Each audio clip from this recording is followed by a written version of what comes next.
c'est un élément qui est connu de tous dans le dossier, des enquêteurs, du juge d'instruction, des avocats, depuis de nombreux mois, et qui n'a posé à ce jour strictement aucune difficulté.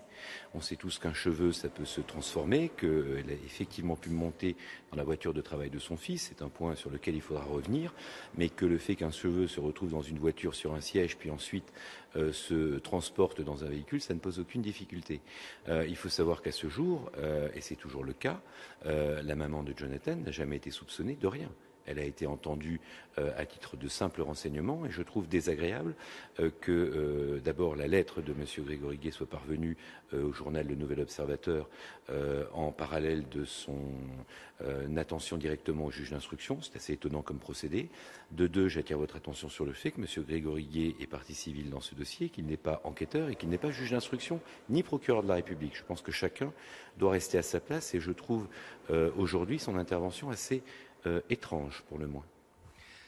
Certains commentateurs, les parties civiles également, estiment que cet élément relance la thèse d'une complicité. Que veulent les parties civiles? Est-ce qu'elles veulent la vérité ou est-ce qu'elles veulent imposer leur vérité? On a subi la communication des expertises psychiatriques dans la presse qui était défavorable à Jonathan. On a subi la communication de ce document informatique. On ne va pas tout subir jusqu'à la fin.